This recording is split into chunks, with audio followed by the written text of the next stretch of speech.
Здравствуйте! Сегодня речь пойдет о популярной советской песне Эдуарда Колмановского и Евгения Евтушенко «Хотят ли русские войны?». В мире немало людей, которые задают этот вопрос. Задают потому, что очень мало знают о нашем народе, о нашей стране и о нашей истории. Поэту Евгению Александровичу Евтушенко, который не раз бывал за рубежом, был он и в Западной Европе, и в Соединенных Штатах Америки, и во время этих поездок приходилось ему слышать именно такой вопрос: «Хотят ли русские войны?». Тогда и решил он ответить на это стихотворением, в котором выражались бы протест против войны и призыв к миру. Это было осенью 1961 года во время очередной его поездки за рубеж. В этом же году Евтушенко показывает написанные ему стихи композитору Колмановскому.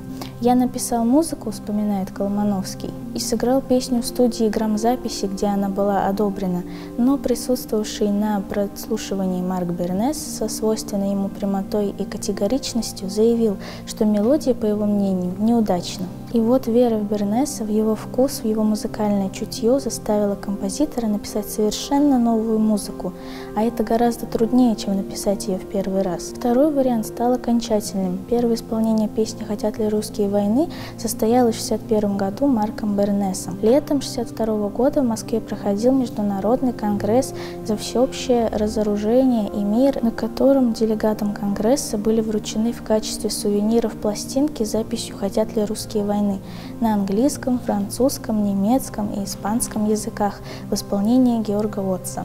В разные годы песню исполняли Георг Оттс, Артур Эйзен, Юрий Гуляев и другие. Песня была в репертуаре краснознаменного ансамбля песни и пляски советской армии под управлением Александрова, который исполнил ее во время гастролей в Италии, Бельгии, Франции, Швейцарии. В Лондоне, где в крупнейшем концертном зале Альберт Холл должно было состояться первое его выступление перед английской публикой, незадолго до начала концерта выяснилось, что местные власти запретили включать в программу «Хотят ли русские войны?».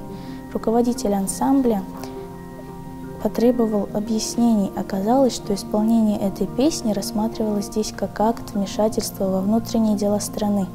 Артисты ансамбля выразили решительный протест и добились того, что запрет был снят. Песня зазвучала во всю свою мощь.